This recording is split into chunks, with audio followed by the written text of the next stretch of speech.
Hi, and welcome back to my overall reflections on Domain 3, which is contextualized practice. Probably my leading reflection at this point is that I make the job quite big for myself because I tend to read everything. I find everything absorbing and interesting, and so I tend to read everything without actually setting a clear goal at the outset.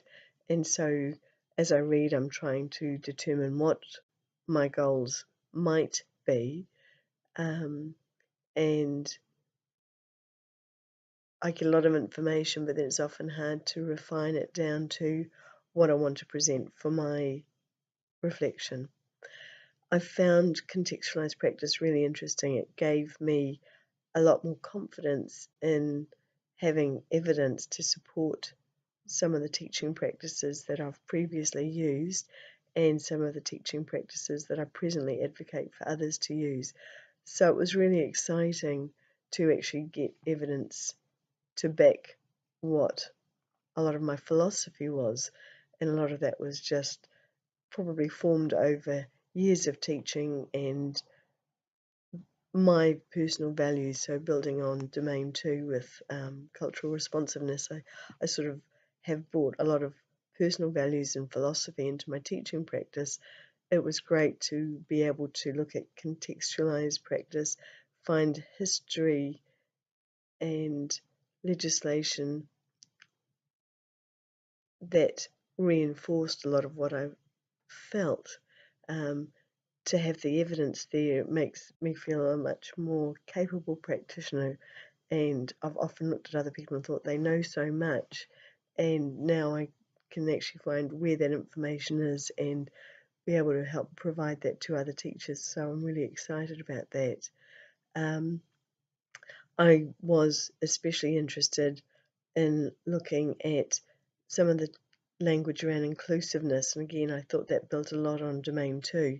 I could see the benefits of inclusion, not just for students that might previously have been excluded, but also for children in a mainstream classroom who might previously not have had the experience or opportunity to work alongside and with students that have got some form of disadvantage.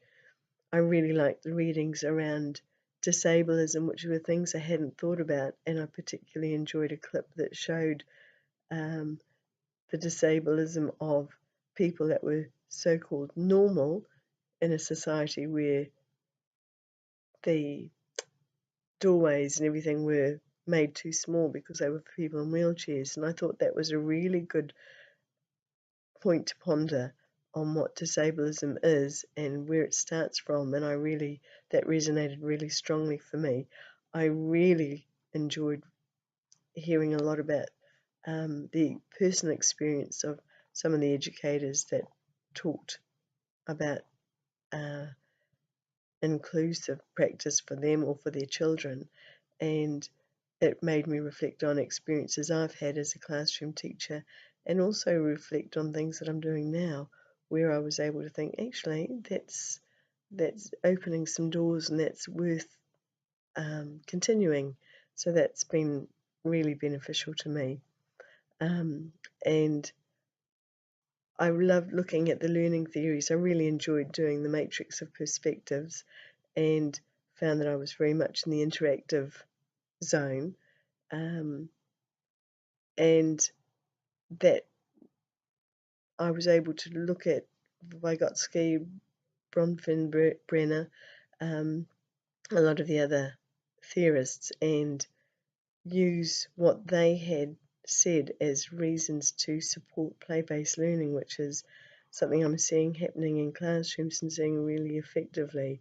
So again, having some research there, having talked to teachers and particularly one teacher who's struggling with justification of play-based learning, it's been really great to be able to really explore that and unpack that. So it's served as a really good way of making sure that she's supported and got some research there, and also given me some next steps on how I might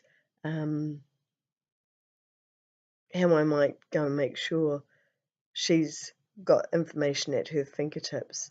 I think the whole thing about contextualized practice is to ensure equity in education for all students, to make sure that they're getting access to best classroom practice and that teachers are supported to provide best classroom practice. So um, I'm looking forward to the next domain where I can bring a lot of this information about inclusive practices into the next domain, which domain for looking at working with other professionals across the field. So I think this has set me up really well for that.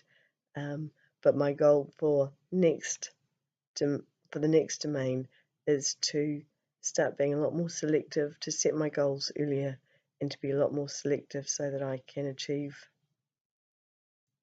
things more effectively, um, and